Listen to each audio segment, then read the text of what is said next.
Hey YouTube, it's the Morning Brew. How is everybody doing today? Happy Toy Tuesday. Of course, Toy Tuesday on Castillo's Facebook page, where we talk about our favorite toys, toys we loved, toys we hated, toys we remember fondly, but we could never have. And as I'm going to start today, and already started, bootleg toys. I love me some bootleg toys. Growing up in Mexico, that was your main bread and butter. Your toy chest was full of bootleg, mostly bootleg He-Man toys. Quite a few knockoff Ninja Turtles things and such. Which ironically, some of the knockoff Ninja Turtles came up with themes that later on in the toy line became part of the canon, I guess you could say. Anyways, make sure you go check out Toy Tuesday on GeekyCastillo.com. I'm sorry, Geeky Castillo's Facebook, which is facebook.com/Geeky Castillo as posted below. Of course, if you're checking this out on geekedoutnation.com, welcome. This will be the second episode I'll be posting on the site.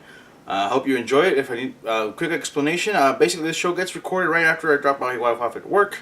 I'm a full-time stay-at-home dad. I literally get up, drop her off, and record, hence the bedhead, the mess, and the coffee. It's my morning. You know, most parents watch the news, read the paper, take care of the kid. I take care of the kid and then record a message for all you. So I hope you're enjoying it. Let me know in the comments what you think, and yeah, have fun. Let's get started with today with a quick Zack Snyder's not that much of a tease. Boy, went all the way. Almost.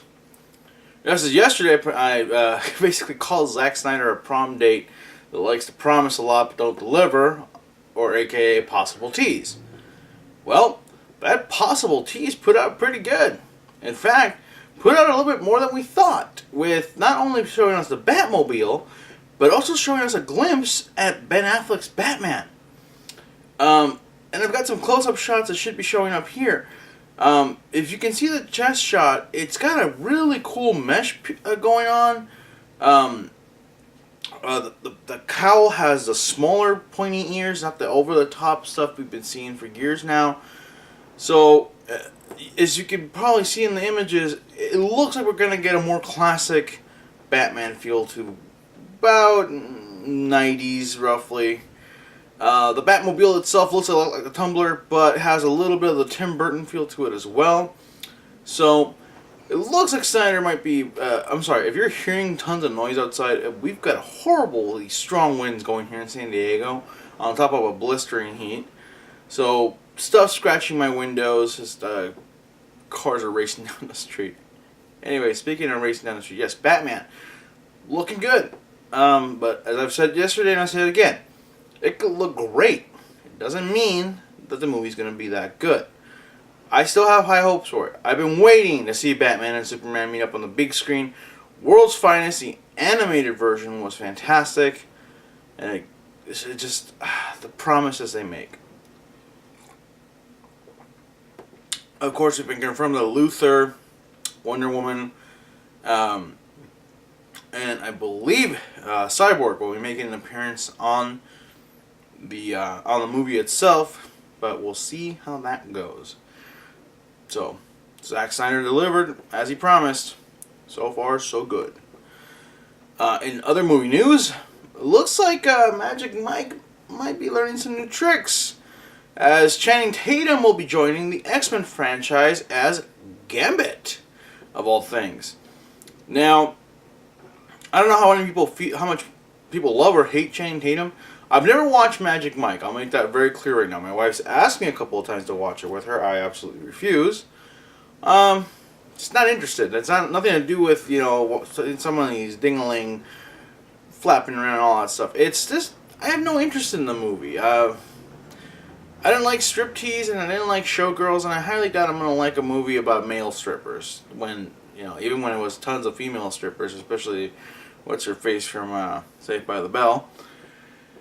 I have no interest in it. But I do like Channing Tatum. I love him in 21 Jump Street. I love him in the previews for 22 Jump Street. Because, god dang it, that's not just absolutely hilarious. Hey, Hey, Jeff. Fantastic. Anyways, he'll be joining the cast as Gambit, according to Lauren Donner, the producer. As she stated, he may not be a... oh my gosh, I forgot. What is the word? Oh, crap, I forgot the word. Anyways, he may not be a... let's say swamp people. God damn it, remember.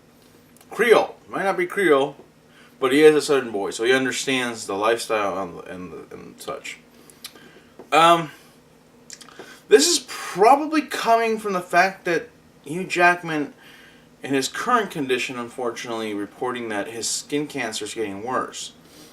Hence the Wolverine spin-offs that they were talking about and the possibility of bringing him into Apocalypse may not happen. Now, this could be a good transition, take Wolverine out of the stories, bring in Gambit, maybe have some time pass and bring in Old Man Wolverine in a couple of years. If you're not familiar with the Old Man Wolverine storyline, look it up, read it, it's good. It's a good thing and a bad thing. Channing Tatum's a big name, great actor. I know he can deliver it. The bad part is, can the writers deliver it? The last time we saw Gambit in the X-Men Origins Wolverine, he didn't do bad, but he didn't do good. The style was not really there. Some may argue that it was, but at the same time, others argue that hardcore Gambit fans argue that it just wasn't delivered the way it should have been. Personally, I didn't care. He spent so little time on screen and had so little impact on the storyline that the character didn't matter to me. I hope that Channing Tatum gets a good, well-written character. Because if you write a good character for him, he'll deliver. He's good. The guy's funny.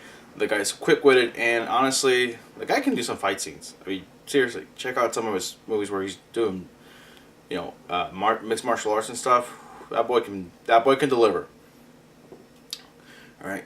Last in the movie news, movie studio news. Universal Studios announced that this summer they will be expanding the Harry Potter universe and officially open 2 new attractions.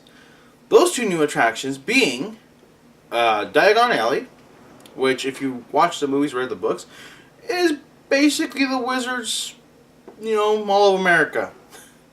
Where, you go to buy everything you need from an owl to a wand to basically a tomb that transports you from one end of the world to the other if you wanted to. Anyways, Diagon Alley will be opening up as well as a new attraction and ride called Escape from Gringotts. Essentially, the ride will be you and Harry teaming up to go to the Gringotts and steal an item to help stop the evil Dark Lord, he who should not be named, Voldemort. I've seen previews of the attraction. It looks like they'll be taking advantage of the scenes from the movie. There'll be the giant dragon will be in there. What's-her-face? Bellatrix will be there shooting spells at you because you're basically robbing her safe and such. And it looks like the walkway into the ride is essentially the bank. Walking into the bank to get, when Harry goes in to get access to his vault and stuff. That's essentially what you get to see. It looks great. I think it's going to be fun. I hate that it's in Florida. Why the hell is Florida getting this? San Diego or Hollywood needs it. But what I've understood, the next one opens up in Tokyo this summer as well. And then Hollywood gets it somewhere next year. Why? Why does Hollywood have to wait? Hollywood, literally where the movies are made, not quite literally anymore, but it's where most of the writers, producers, directors, and such live. So it's kind of interesting that we get the short end of the stick. Or short end of the wand, it should be. So, we'll see how that goes. In other news, and unrelated to movies, but now going into the technology side of things, Microsoft has finally given in to demands. A lowered price Xbox One is being offered starting June 9th. For $399, you get a full Xbox One with no Kinect, because most people don't want it. I have it. I don't use it. I hate it. I was forced to take it because I bought the Star Wars Xbox bundle. the R2D2 unit. I had no choice to take that damn Kinect. I could have lived without it. I'd be happy without it. So now, if you want an Xbox One, only $399. Also, Xbox Live subscribers ought to know that if you already paid your $60 just to use your Netflix, too little, too late. Microsoft has said that they will no longer require it for Xbox. Xbox Live will no longer be required for Netflix, Hulu, HBO Go, or Skype. So, and YouTube as well. So it looks like, one, you could be watching the Morning Brew on your Xbox. Hey, how you doing? Mm-hmm. But it looks like if you already spent your $60, well, you're SOL. But you still get all the cool online gaming. So it's not a bad deal if that's what you're really in for. If you're just paying to watch your Netflix subscription, $40 would have gotten you a Roku. And you'd only pay for it once, not every year. The price drop puts them right where Microsoft and Sony need to be as far as the console wars. It puts them in an even playing field. It still leaves Nintendo with $100 under. If you're still interested in buying a Wii U, the Mario Kart bundle's coming out for $329, a much better deal. Get a game and a controller, and then the wheel on top of that. As far as the Xbox One and PS4, well, good luck finding a PS4 if you can find it. Good luck if changing your mind about the Xbox One. They're overabundant. They're everywhere. But most people sadly don't want them. Not yet. I think Microsoft and Xbox need to make up some ground for what that they lost when they originally had announced not being able to sell back your games and such. That really hurt the system. Of course, now it's not DRM is not an issue, but it still doesn't help that it hurt the system.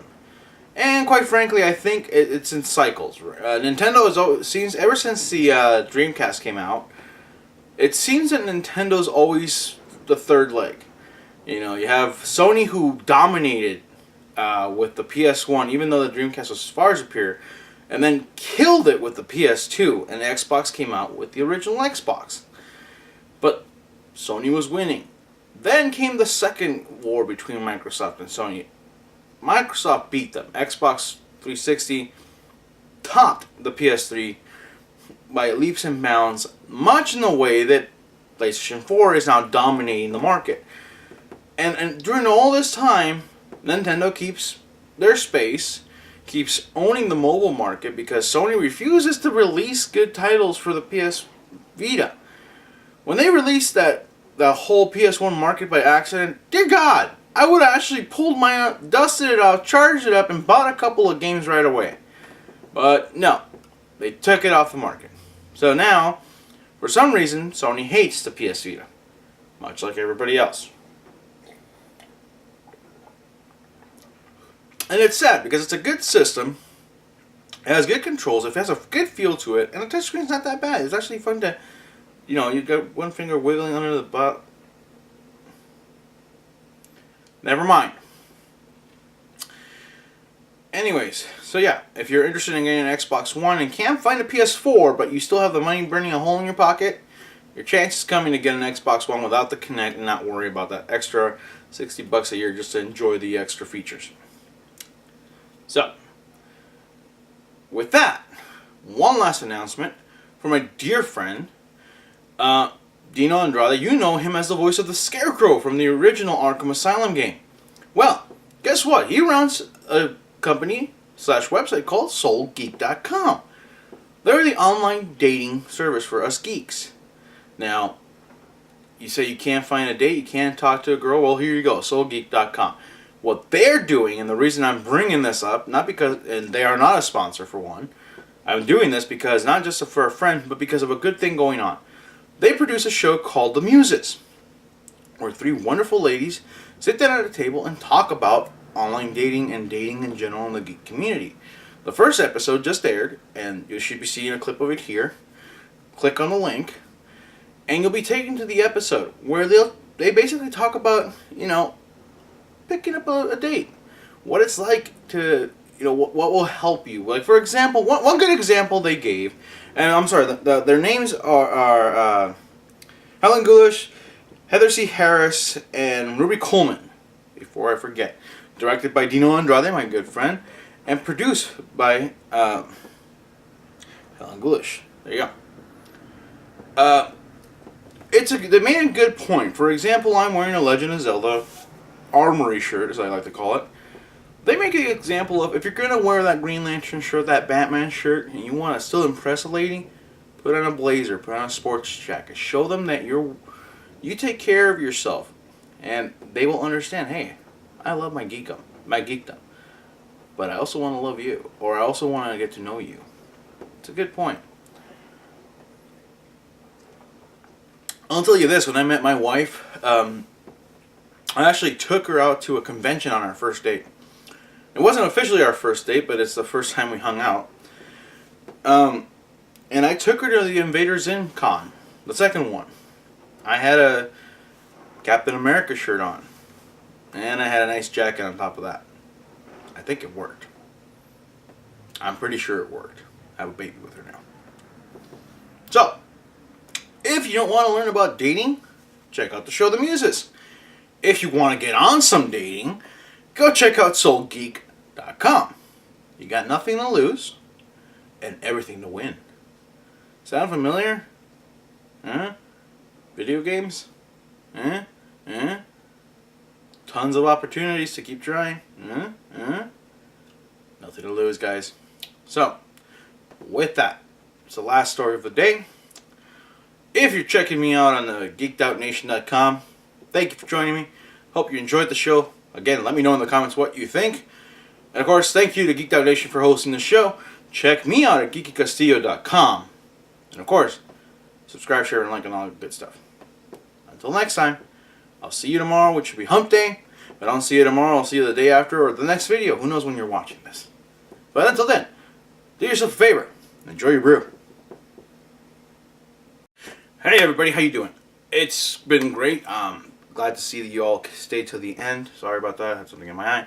Now I gotta ask you, what are your thoughts on the Batman suit? Did you like the Batmobile? Did Zack Snyder put out as much as you hoped, or was he still teasing you a little bit?